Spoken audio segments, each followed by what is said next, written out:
जय हिंद छात्रों, जोहार। आज हम लोग क्लास 9 के लिए जैक द्वारा जारी किया गया जो सेट 3 है उसको लेकर के हाजिर हुए हैं। इसके पहले हमारे चैनल पर सेट 2 और सेट 1 का दोनों के लिए वीडियो अपलोड किया गया है। आप नहीं देखेंगे तो उसको देखिए। और एग्ज़ाम के लिए जो प्रोग्राम दिया गया, जो कार्यक्रम परीक्षा के लिए दिया गया है, उसका भी विस्तृत जानकारी हमारे चैनल पर दिया गया है। आप लोग उसको देख करके समझ सकते हैं। तो चलिए, आज हम लोग इस सेट में जितने क्वेश्चन है, सेट 3 के क्वेश्चन हैं ये। तो सेट 1 और सेट 2 को जिसमें हम लोग किए थे उस समय क्वेश्चन के पैटर्न को देख चुके थे। आज क्वेश्चन के पैटर्न का चर्चा नहीं करेंगे। इसमें भी 19 क्वेश्चन होगा। 3 सेक्शन में क्वेश्चन होंगे, 1 से 7 तक पहला सेक्शन, दूसरा सेक्शन 8 से लेकर के 14 तक और तीसरा सेक्शन 15 से लेकर के 19 तक। इस तरह से 3 सेक्शन में जो क्वेश्चन दिए गए हैं, प्रत्येक सेक्शन का बारी बारी से हम लोग आंसर देखेंगे और इसका नोट्स बनाने जैसा बिल्कुल सटीक आंसर हम लोग लिखे हैं। आप चाहें तो इस वीडियो को देखते हुए इसको रोक करके आप इसका नोट्स आराम से लिख सकते हैं। तो चलिए, इसका जो पहला क्वेश्चन है उसको हम लोग देखते हैं। पहला क्वेश्चन जो इस सेट का है वो है, 1 वाट को परिभाषित कीजिए, हॉर्स पावर और वाट के बीच संबंध को बताइए। पहला क्वेश्चन यही है कि 1 वाट को परिभाषित कीजिए। तो 1 वाट को परिभाषित करना, ये शक्ति का मात्रक है। तो 1 वाट जो है उसको हम लोग परिभाषित करते हैं जब कोई कार्यकर्ता या काम करने वाला 1 सेकंड में 1 जूल कार्य करता है, उसकी शक्ति को 1 वाट शक्ति कहा जाता है। जी हाँ, क्या एक काम करने वाला अगर 1 सेकंड में 1 जूल कार्य करता है, 1 सेकंड में अगर यदि वो 1 जूल कार्य करता है तो हम लोग उसी को 1 वाट शक्ति कहते हैं। तो पूछा है सेकंड क्वेश्चन, इसका सेकंड पार्ट जो है हॉर्स पावर और वाट के बीच संबंध पूछा है। हम लोग जानते हैं कि 1 हॉर्स पावर जो है वो 746 वाट के बराबर होता है। 1 नंबर के क्वेश्चन में बहुत बार ये पूछता है कि 1 हॉर्स पावर जो है वो कितने वाट के बराबर होता है। हम लोग देख सकते हैं 1 HP मतलब 1 हॉर्स पावर जो है वो 746 वाट के बराबर होता है। इसके बाद अगला क्वेश्चन, क्वेश्चन नंबर 2 जो इसका है उसमें हम लोग देख सकते हैं, दिया हुआ है कि ध्वनि तरंगों को आंतरिक तरंगें क्यों कहते हैं। दूसरा नंबर क्वेश्चन जो है वो ध्वनि तरंगों को आंतरिक तरंग क्यों कहते हैं। तो देख सकते हैं, ध्वनि तरंग एक ऊर्जा है जो स्वयं उत्पन्न नहीं हो सकती। इसे उत्पन्न करने के लिए किसी न किसी प्रकार की आंतरिक ऊर्जा की आवश्यकता होती है। चाहे हम ताली बजाएं या हथौड़े से घंटी बजाएं, आंतरिक ऊर्जा ही ध्वनि ऊर्जा को उत्पन्न करती है जो तरंगों के रूप में आगे बढ़ती है। इसीलिए ध्वनि तरंगों को आंतरिक तरंगें कहती हैं। कहने का मतलब यह है कि ध्वनि ऊर्जा जो है एक ऐसी ऊर्जा है जो स्वयं उत्पन्न नहीं हो सकती है। जब तक आंतरिक ऊर्जा इस्तेमाल नहीं किया जाएगा तब तक ध्वनि तरंगें उत्पन्न नहीं हो सकती है। अगला क्वेश्चन जो है वो हम लोग देखेंगे। तो इस क्वेश्चन में हम लोग देखें कि ध्वनि तरंग को आंतरिक तरंग क्यों कहते हैं, क्योंकि इसमें आंतरिक ऊर्जा लगता है। इसको उत्पन्न करने के लिए आंतरिक ऊर्जा की आवश्यकता होती है, इसीलिए ध्वनि तरंगों को हम लोग आंतरिक तरंग कहते हैं। इसके बाद का क्वेश्चन है क्वेश्चन नंबर 3। क्वेश्चन नंबर 3 में बोल रहा है S8 का मोलर द्रव्यमान ज्ञात कीजिए। S8 जो सल्फर 8 है इसका मोलर द्रव्यमान ज्ञात करने के लिए बोल रहा है। तो एक सल्फर के लिए अगर हम एक सल्फर परमाणु का बात करें तो एक सल्फर में चूंकि S जो होता है उसमें इसका परमाणु संख्या 16 होता है और द्रव्यमान जो होता है वो 32 होता है और इसमें कुल मिलाकर के 8 सल्फर हैं। इसीलिए 32 को हम लोग 8 से गुना कर दें तो हम लोग को इसका मोलर द्रव्यमान मिल जाएगा S8 का। तो इस तरह से मोलर द्रव्यमान जो S8 का है वो 256 प्राप्त होता है जब हम लोग 8 और 32 को गुना करते हैं। इसके बाद क्वेश्चन नंबर 4 जो है वो बोल रहा है 1 यूनिट हाइड्रोजन तथा 1 ग्राम हाइड्रोजन में परमाणुओं की संख्या कितनी है। 1 यूनिट हाइड्रोजन तथा 1 ग्राम हाइड्रोजन में परमाणुओं की संख्या कितनी है ये हम लोग को निकालने बोला है। तो हाइड्रोजन परमाणु दिया गया द्रव्यमान है, हाइड्रोजन परमाणु का जो दिया गया द्रव्यमान है वो 1 ग्राम है। और हम लोग जानते हैं हाइड्रोजन परमाणु का जो मोलर द्रव्यमान होता है वो 1.008 ग्राम होता है। जनरली हम लोग 1 ग्राम ही यूज करते हैं उसको भी, लेकिन यहाँ पर हम लोग को ज्ञात करने के लिए बोला है संख्या, परमाणुओं की संख्या, इसीलिए हम लोग 1.008 ग्राम लेंगे। हम जानते हैं परमाणुओं की संख्या बराबर मोलर द्रव्य, ये दिया गया द्रव्यमान बटे मोलर द्रव्यमान, दिया गया द्रव्यमान को छोटा m लिखते हैं, मोलर द्रव्यमान को बड़ा M लिखते हैं। अब इसको जैसे ही एवोगाड्रो संख्या से हम लोग गुना कर देंगे तो हम लोग को परमाणुओं की संख्या मिल जाएगा। देख सकते हैं 1/1.088 गुने 6.022 गुने 10⁻23 है जो एवोगाड्रो संख्या है। अब ये दोनों को अगर डिवाइड किया जाता है तो 0.992 गुने 6.022 गुने 10⁻23, ये दोनों को जब साथ में गुना करते हैं तो हम लोग को प्राप्त होता है 5.97 गुने 10⁻23, जो 1 ग्राम हाइड्रोजन में परमाणुओं की संख्या है वो हम लोग को प्राप्त हो जाता है। इसके बाद का क्वेश्चन नंबर 5 बोल रहा है Na+ का इलेक्ट्रॉनिक विन्यास तथा संयोजी इलेक्ट्रॉनों की संख्या बताइए। देख सकते हैं Na+ है, अगर हम लोग Na का बात करें तो Na का जो एटॉमिक नंबर होता है वो 11 होता है। इसका जब हम लोग इलेक्ट्रॉनिक कॉन्फ़िगरेशन करते हैं तो 2 8 और 2 हम लोग को, ये 2 8 और 1 हम लोग को प्राप्त होता है। लेकिन एक इलेक्ट्रॉन को डोनेट करने के बाद, एक इलेक्ट्रॉन ये किसी को दे दिया है उसके बाद Na+ हुआ है, हम लोग को Na+ का इलेक्ट्रॉनिक कॉन्फ़िगरेशन करना है। तो देख सकते हैं इसका होगा 1s2 2s2 और 2p6 इलेक्ट्रॉनिक कॉन्फ़िगरेशन Na+ का।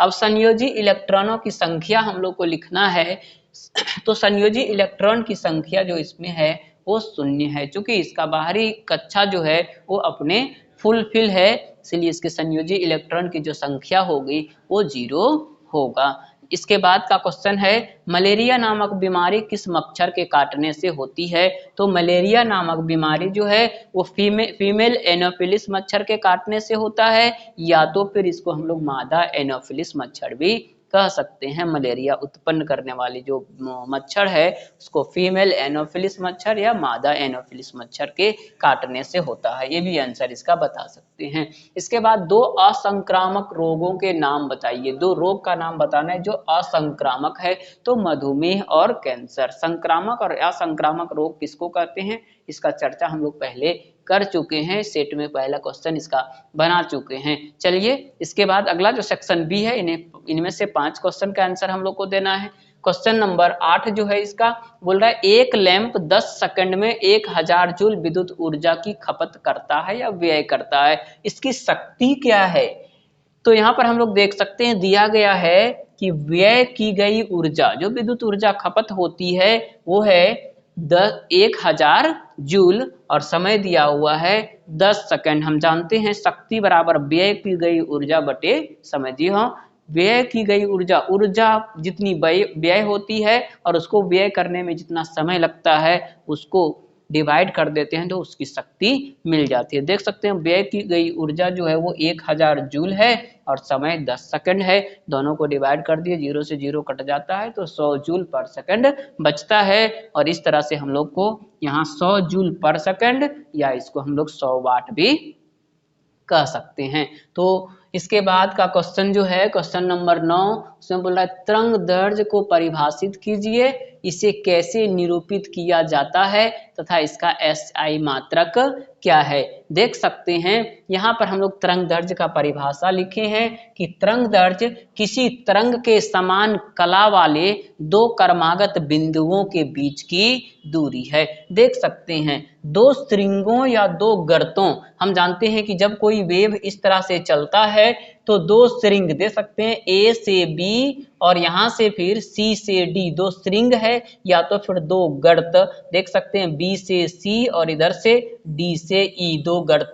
तो इन दोनों बिंदुओं के बीच की दूरी, यहाँ से लेकर के इसके बीच की दूरी, ये जो लैम्डा से सूचित किया गया है, इन दोनों को वेवलेंथ या तरंग दैर्ध्य कहते हैं, या तो फिर इस दोनों के बीच की दूरी को, दो गर्तों के बीच की दूरी को, दो क्रमागत गर्तों के बीच की दूरी को भी हम लोग तरंग दैर्ध्य कहते हैं। तो कह सकते हैं कि तरंग दैर्ध्य किसी तरंग के समान कला, देख सकते हैं समान कला, ए बी ऊपर से ये नीचे गया, इसको छोड़ दें, फिर सी डी ऊपर आया, तो ए बी का जो स्ट्रिंग है इसका ऊपरी भाग जो है और इसका ऊपरी भाग, दोनों बिंदुओं के जो बीच की दूरी है उसी को हम लोग तरंग दैर्ध्य कहते हैं। बोल रहा है इसे कैसे निरूपित किया जाता है, तो देख सकते हैं लैम्डा हम लोग यूज किए हैं इस फिगर में, लैम्डा, तो इसे लैम्डा द्वारा निरूपित किया जाता है। इसके बाद पूछा इसका एसआई मात्रक क्या है, तो यहाँ देख सकते हैं कि इसका एसआई मात्रक तरंग दैर्ध्य जो है वो एक प्रकार का लंबाई है, हम लोग जानते हैं कि लंबाई जो है उसका एसआई मात्रक मीटर होता है, तो यहाँ भी इसका एसआई मात्रक मीटर होगा। इसके बाद क्वेश्चन नंबर 10 बोला 8 ग्राम ऑक्सीजन में अणुओं की संख्या, 8 ग्राम ऑक्सीजन में परमाणुओं की संख्या पूछा नहीं, अणुओं की संख्या। अगर परमाणुओं की संख्या पूछता तो हम लोग ऑक्सीजन परमाणु का बात करते हैं, यहाँ ऑक्सीजन अणुओं की संख्या पूछा है, इसलिए O2 मतलब ऑक्सीजन परमाणु। तो देख सकते हैं इसका दिया गया द्रव्यमान है 8 ग्राम, और जब इसका हम लोग मोलर द्रव्यमान निकालते हैं तो परमाणु द्रव्यमान इसका हो जाता है 16, O2 है इसलिए हो जाएगा 16 दूना 32। अब देख सकते हैं अणुओं की संख्या, दिया गया द्रव्यमान बटे मोलर द्रव्यमान गुने एवोगाड्रो संख्या, जो हम लोग पहले भी पढ़े हैं, 8 ग्राम बटे 32 ग्राम गुने 6.022 गुने 10 का पावर 23, इस दोनों को डिवाइड किए 1/4 गुने 6.022 गुने 10 का पावर 23, ये दोनों को गुना किए आपस में, 4 से इसको डिवाइड किए तो आया 1.5055 इंटू 10 का पावर 23, इतना अणु होगा 8 ग्राम ऑक्सीजन में। अब इसके बाद का जो क्वेश्चन है देख सकते हैं 11, बोला निम्नलिखित के द्रव्यमान ज्ञात कीजिए। ए में दिया हुआ द्रव्यमान ज्ञात करना, मतलब जो दिया गया द्रव्यमान है वो हम लोग को ज्ञात करना है। 5 मोल नाइट्रोजन परमाणु है, जी हाँ नाइट्रोजन परमाणु, नाइट्रोजन अणु नहीं, नाइट्रोजन अणु होगा तो फिर हम लोग N2 यूज करेंगे, लेकिन यह नाइट्रोजन परमाणु है इसीलिए दिया है कि N बराबर कितना मोल है, 5 मोल। नाइट्रोजन परमाणु का मोलर द्रव्यमान, परमाणु संख्या 14 होता है, इसका परमाणु द्रव्यमान हो जाएगा 14 ग्राम यूज कर सकते हैं या 14 यूनिट यूज कर सकते हैं। N का द्रव्यमान M गुने N, मतलब क्या, हम इसको जानते हैं कि जब द्रव्यमान निकालना होता है तो मोलर द्रव्यमान और मोल संख्या को गुना कर देते हैं, मोल संख्या N से और बड़ा M जो है वो मोलर द्रव्यमान, 14 को 5 से गुना कर दिए तो 70 यूनिट लिख सकते हैं या तो फिर 70 ग्राम लिख सकते हैं। इसके बाद बोल रहा है 3.011 गुने 10 के पावर 23 नाइट्रोजन परमाणुओं का द्रव्यमान, यहाँ नाइट्रोजन परमाणु दिया हुआ है, परमाणुओं की संख्या दी गई है, द्रव्यमान नहीं दिया है, द्रव्यमान निकालना है, परमाणुओं की संख्या दी गई है, तो नाइट्रोजन के परमाणुओं की संख्या बराबर ये दिया हुआ है, फिर इसका मोलर द्रव्यमान ये, हम जानते हैं कि M बराबर मतलब जो दिया गया द्रव्यमान होगा वो परमाणुओं की संख्या गुने मोलर द्रव्यमान बटे एवोगाड्रो संख्या, ये फॉर्मूला होता है इसका। तो जो दिया गया परमाणुओं की संख्या है उसको रख दिए, मोलर द्रव्यमान जो उसको रख दिए, दोनों को डिवाइड किए तो हम लोग को यहाँ से मिल गया 7 यूनिट या तो 7 ग्राम। ठीक है, इसके बाद आगे बढ़ते हैं और देखते हैं क्वेश्चन नंबर 12, बोल रहा किसी तत्व के परमाणु में 11 प्रोटॉन तथा 12 न्यूट्रॉन हैं, उस परमाणु का परमाणु संख्या और द्रव्यमान संख्या और संयोजकता ज्ञात कीजिए। देख सकते हैं तत्व जो है इसका प्रोटॉन की संख्या दी गई है 11, न्यूट्रॉनों की संख्या दी गई है 12 और परमाणु का द्रव्यमान दिया, परमाणु का परमाणु संख्या दिया हुआ है। तो यहाँ से हम लोग लिख सकते हैं क्योंकि तत्व में जो प्रोटॉनों की संख्या होता है उसको हम लोग कहते हैं परमाणु संख्या, तो इसका परमाणु संख्या 11 हो जाएगा।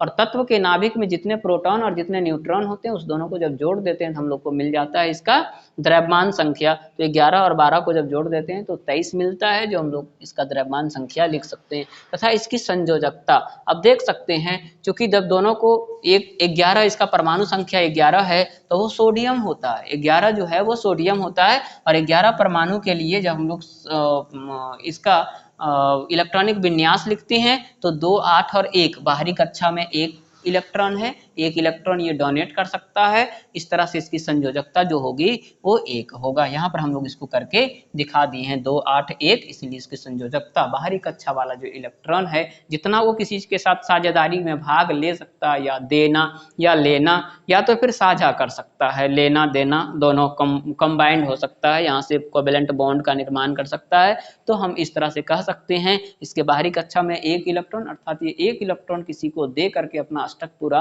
कर सकता है, इसलिए इसकी संयोजकता 1 होगी। इसके बाद नेक्स्ट क्वेश्चन जो है इसमें बोल रहा है ओजोन परत क्या है, इसके परत में छिद्र होने के क्या क्या कारण हैं। सबसे पहली बात की ओजोन परत है क्या, इसके बाद ये छिद्र कैसे हो सकता है, इसमें छेद कैसे हो जाता है। ठीक है, तो देखिए ओजोन परत पृथ्वी के वायुमंडल की एक परत है जिसमें ओजोन गैस की सघनता अपेक्षाकृत अधिक होती है। ओजोन परत के कारण ही धरती पर जीवन संभव है।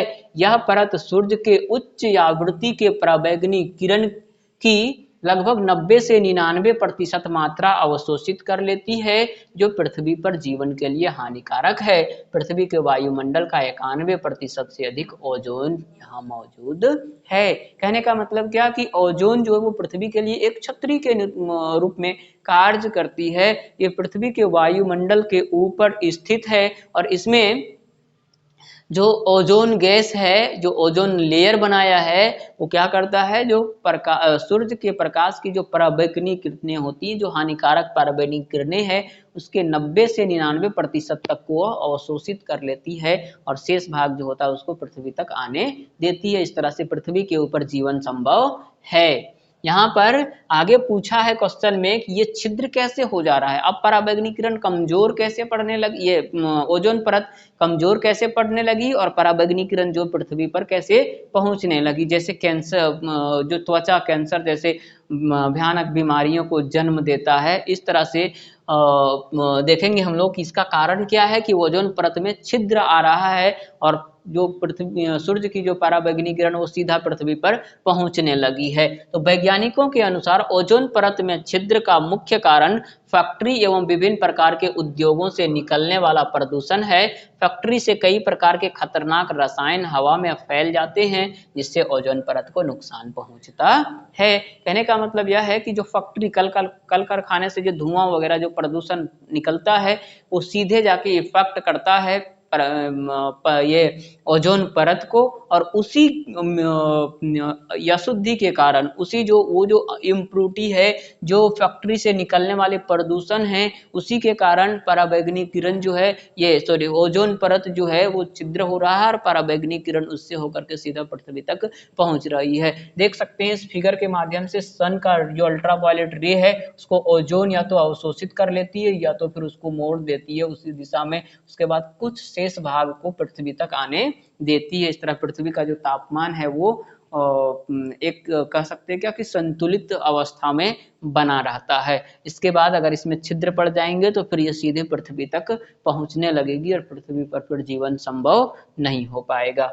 नेक्स्ट क्वेश्चन जो है वो है अच्छे स्वास्थ्य की आवश्यक स्थितियां बताइए। सबसे पहली बात कि अच्छे स्वास्थ्य के लिए उचित आहार, एक तो निश्चित है कि आहार जो है संतुलित होना चाहिए। संतुलित आहार सभी तरह के पौष्टिक तत्व उसमें होना चाहिए। तो अगर सही पोषक तत्व और साफ सुथरा ढका हुआ भोजन अगर हम लोग इस्तेमाल करेंगे तो विभिन्न प्रकार के बीमारियों से बच सकते हैं और स्वस्थ रह सकते हैं। इसके बाद उपचार से बेहतर है रोकथाम, मतलब क्या, बीमार होने से बढ़िया है बीमारी को रोक देना, तो उसका उपचार नहीं कराना पड़ेगा। इसके बाद यहाँ पर हम देख सकते हैं स्वस्थ शरीर के लिए व्यायाम आवश्यक है, कि जो आवश्यक स्थितियां हैं उसमें भोजन के साथ साथ जो पोषक तत्व है उसके अलावा व्यायाम चाहिए ताकि शरीर का विकास सही ढंग से हो सके और हम फिट और स्वस्थ रह सकें। इसके बाद का जो क्वेश्चन है, इसके बाद का जो क्वेश्चन है उस क्वेश्चन में यहाँ 2 क्वेश्चन है, ये सेक्शन सी का पहला और इस सेट का क्वेश्चन नंबर 15 है। बोल रहा है जब किसी वस्तु पर लगने वाला बल उसके विस्थापन की दिशा में हो तो किए गए कार्य का व्यंजक प्राप्त कीजिए या व्यंजक लिखिए। देख सकते हैं वस्तु पर लगने वाला बल को हम लोग मान लिए F और बल के दिशा में हुआ विस्थापन को S, और हम लोग जानते हैं कार्य बराबर होता है बल तथा विस्थापन के गुणनफल, मतलब कार्य बराबर बल गुने विस्थापन। तो देख सकते हैं बल गुने विस्थापन, बल हो गया F और विस्थापन हो गया S, तो इसका व्यंजक हो गया W बराबर FS।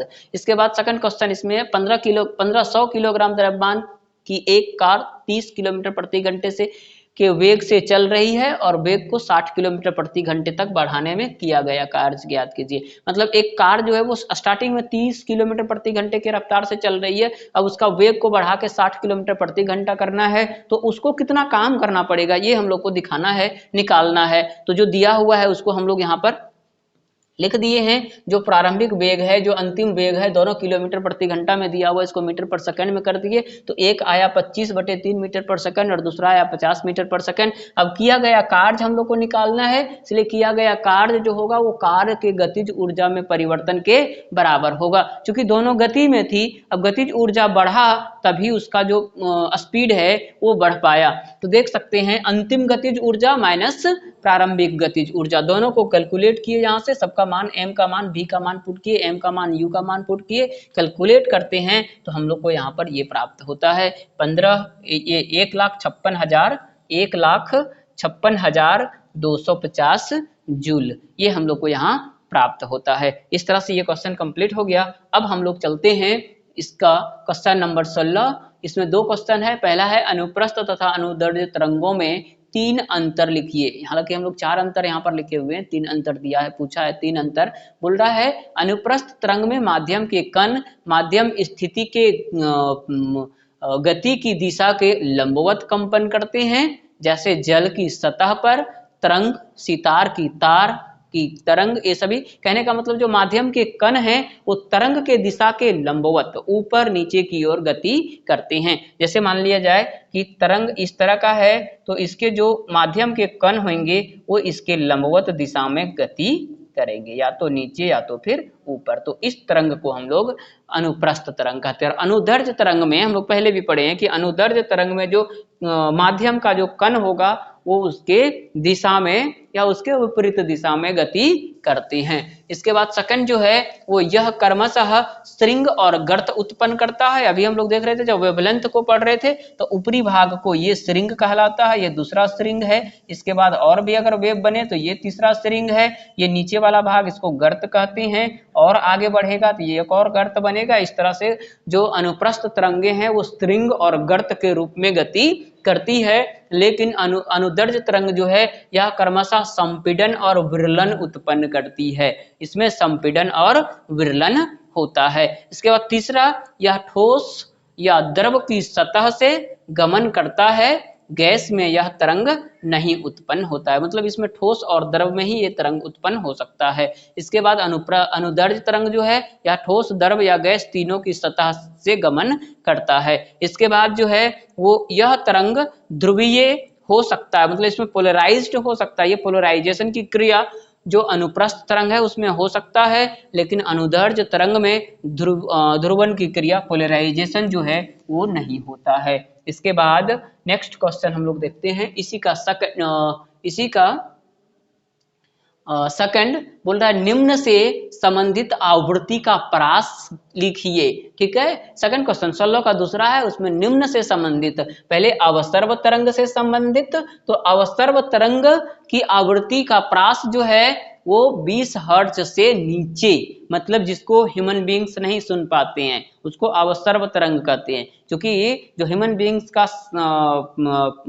सर्व तरंग होती है उसकी आवृत्ति 20 हर्ट्ज से लेकर के 20,000 हर्ट्ज तक होती है। तो यहाँ देख सकते हैं जो अवसर्व तरंग है उसको हम लोग क्या बोल रहे हैं कि ये इसका प्रास जो है वो 20 हर्ट्ज से कम होती है। इसके बाद प्राध्वनि या प्रासर्व तरंग, ठीक है, यहाँ पर आवृत्ति इतनी अधिक होती है कि मनुष्य के कान इसको सुन नहीं पाता है। मतलब श्रवण शक्ति का जो प्रास 20 हर्ट्ज से लेकर के 20,000 हर्ट्ज से होता है, उससे ऊपर की ध्वनि को हम लोग प्राध्वनि या प्रासर्व ध्वनि तरंग कहते हैं। इसके बाद का जो क्वेश्चन है वो है, देख सकते हैं यहाँ पर 17 में 2 क्वेश्चन है। सबसे पहले पूछा है कि रदरफोर्ड का परमाणु मॉडल, रदरफोर्ड का परमाणु का नाभिक मॉडल क्या है? नाभिक मॉडल मतलब ये न्यूक्लियस का से संबंधित जो मॉडल रदरफोर्ड ने दिया था ये क्या है? तो देख सकते हैं रदरफोर्ड का परमाणु मॉडल, नाभिकीय मॉडल जो है, इस मॉडल को सौर मॉडल भी कहते हैं।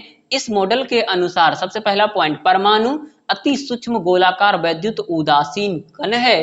परमाणु का समस्त द्रव्यमान अति सूक्ष्म धन आवेशित नाभिक में संचित रहता है। इसके बाद परमाणु में इलेक्ट्रॉन नाभिक के बाहर विभिन्न कक्षाओं में घूमते हैं और इसकी ऊर्जा स्तर अलग होती है। इसका चर्चा इन्होंने नहीं किया था, इसीलिए यहाँ पर विभिन्न ऊर्जा स्तरों वाले कक्षाओं में घूमने, यहाँ पर ऊर्जा स्तर का कोई चर्चा रदरफोर्ड के द्वारा नहीं किया गया था। बस केवल बताया कि नाभिक के अंदर न्यूट्रॉन और प्रोटॉन होता है और इलेक्ट्रॉन जो होते हैं उसके बाहरी कक्षाओं में परिक्रमा करते हैं, घूमते हैं। इसके बाद परमाणु की त्रिज्या 10⁻⁸ से 10⁻⁻10 सेंटीमीटर तथा 10⁻⁻13 से 10⁻⁻15 सेंटीमीटर के बीच होते हैं। इसके बाद इलेक्ट्रॉन नाभिक के चारों ओर चक्कर लगाते हैं, परंतु चक्कर लगाने से उत्पन्न अपकेंद्रीय बल नाभिक के अपकर्षण बल को संतुलित करता है, जिसके कारण इलेक्ट्रॉन नाभिक में नहीं गिरते।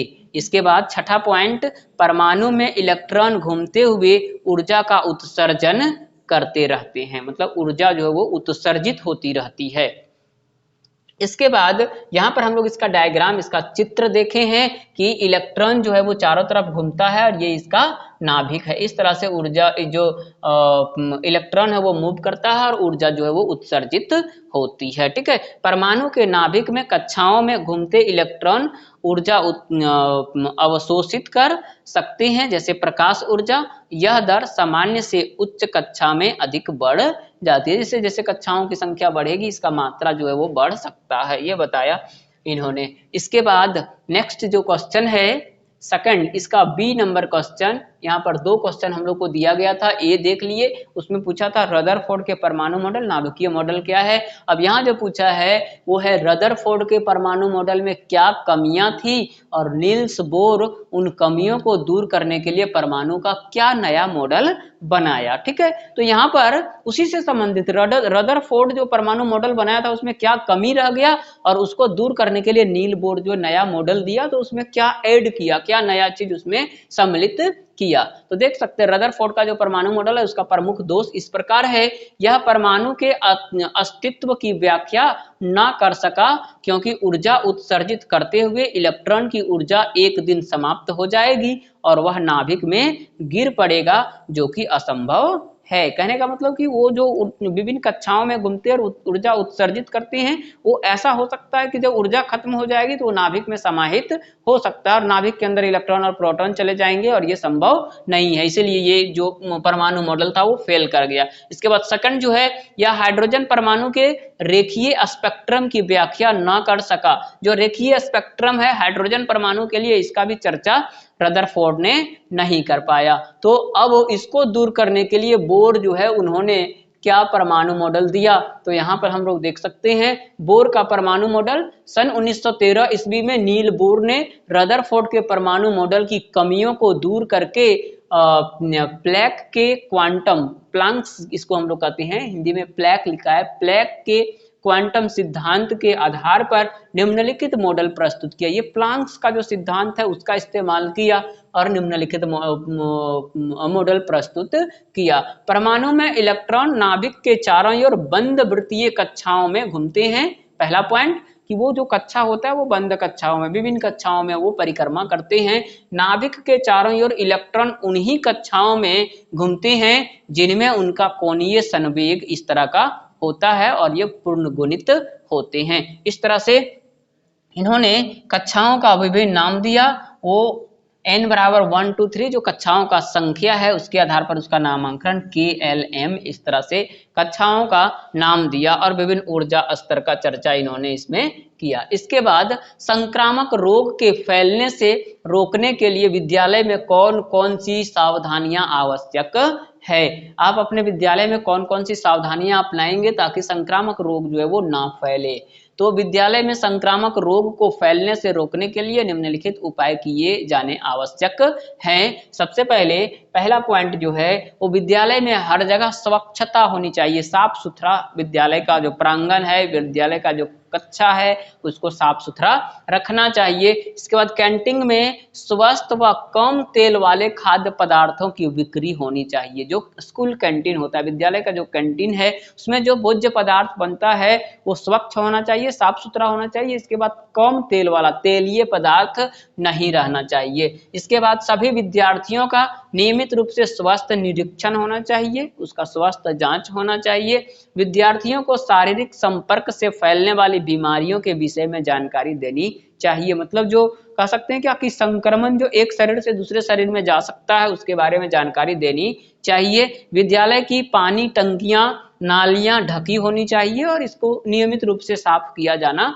चाहिए। ये आवश्यक परिस्थितियां हैं विद्यालय में। इस सेक्शन का और इस सेट का लास्ट क्वेश्चन जो है, आखिरी क्वेश्चन 19, वो बोल रहा है नाइट्रोजन चक्र का आरेख चित्र बनाते हुए व्याख्या कीजिए। नाइट्रोजन चक्र क्या है, इसका व्याख्या करने के लिए हम लोग को बोला है और इसका फ्लो चार्ट भी दिखाना है कि नाइट्रोजन चक्र जो है कंप्लीट, जो 78% नाइट्रोजन, वायुमंडलीय नाइट्रोजन जो है उसकी मात्रा जो वो निश्चित कैसे रहती है, वो चेंज क्यों नहीं होता, इसके बारे में हम लोग को बताना है। तो देख सकते हैं नाइट्रोजन चक्र जो है, जब मृत जंतुओं एवं पादपों का अपघटन होता है तो उनमें उपस्थित नाइट्रोजन गैस मुक्त होकर वायुमंडल में चली जाती है। यही नाइट्रोजन पादपों द्वारा फिर से ग्रहण की जाती है। इस प्रकार प्रकृति में यह चक्र निरंतर चलता रहता है। इसे वायुमंडल में नाइट्रोजन की मात्रा स्थिर बनी रहती है 78%। वही नाइट्रोजन जो है वो नाइट्रेट्स के रूप में रूपांतरित होता है और फिर विभिन्न पेड़ पौधे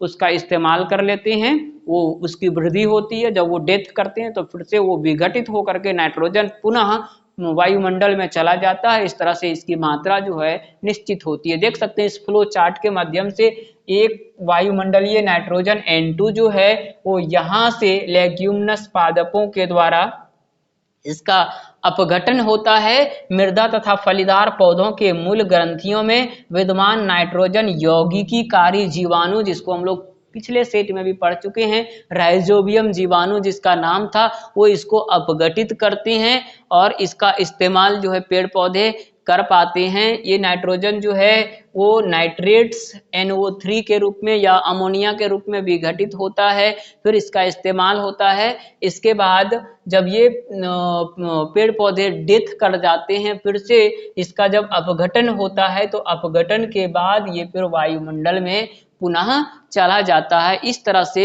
वायुमंडल में जो नाइट्रोजन का चक्र है वो कंप्लीट होता है और नाइट्रोजन की मात्रा वायुमंडल में एक कह सकते हैं स्थिर रहती है, उसमें कोई परिवर्तन नहीं होता है। तो इस तरह से सेट 3 और जो आखिरी सेट था हम लोग का, जो मॉडल सेट जारी किया गया था जैक के द्वारा क्लास 9 के लिए, उसका आखिरी क्वेश्चन और आखिरी सेट भी हम लोग कंप्लीट किए। इस तरह से हमारे YouTube चैनल पर कंप्लीट जो जैक द्वारा जितने सेट जारी किए गए थे, इस तरह से सभी सेट का वीडियो बना करके अपलोड किया गया। आप इसको देख करके और वीडियो को बीच में रोक करके आराम से नोट्स बना सकते हैं और इसका उपयोग कर सकते हैं और अपने दोस्तों को भी इस वीडियो के बारे में और हमारे चैनल के बारे में बताइए ताकि इसका अधिक से अधिक आप उपयोग कर सकें। धन्यवाद।